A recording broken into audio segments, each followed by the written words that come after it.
Sveicināti nākamajā video, un šodien es jums parādīšu, kā darbojas mūsu saules paneļi. Tātad mums kopā ir 14 saules paneļi.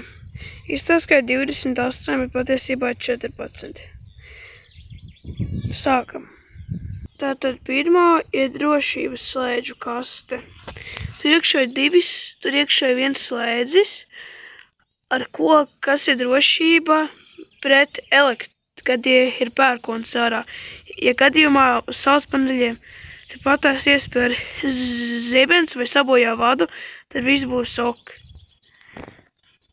Tālāk ir visi šie vadi, kuri savieno katru saules paneļu otru, aizved uz drošības kasti, tad iet pazemē un velk tālāk uz māju. Un pēc tam es parādīšu, kas notiek pēc tam. Bet šie vadi ir katram saules panelim. Un katra mazākā šķūne šeit ražo elektrību. Katra mazākā. Pēc tam visa kaste aiziet. Pēc tam visa elektrība aiziet uz drošības kastu. Un šeit ir parādīt. Ar šo slēdzi pārslēdz no saules paneļa elektrības uz pasaules elektrību. Pagaidām mēs esam pārslēgušies uz saules paneļa elektrību. Ja ir no pasaules elektrība, tad ir zilā gaisa. Ja ir violetā, tad ir saules paneļa elektrība. Ja ir sarkanā, tad mēs izmantojam mūsu baterijas elektrību, bet saules paneļa neražo. Un šeit var redzēt mūsu ienākumus. Pagaidām mūsu ienākums ir 1 kW ar 120 vatiem, un patēriņš ir 280 vati. Un šī ir baterija, kur ir visa elektrība kopā ietilps 5,13 kW.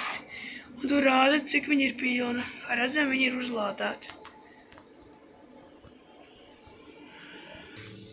Mēs vēl nākotnē plānojam uzlikt vēl vairāk saules paneļus un nomainīt bateriju, lai viņā vairāk ietilpst elektrība. Un pirms es beidzu šo video, es gribu pateikties, ka skatījāties, vai arī varat lūdzu ilgt laiku, un ja nesat abonējis, varat abonēt.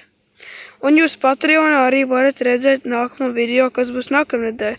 Ja gribat jau tagad nostīties, tad jums vajag pievienoties.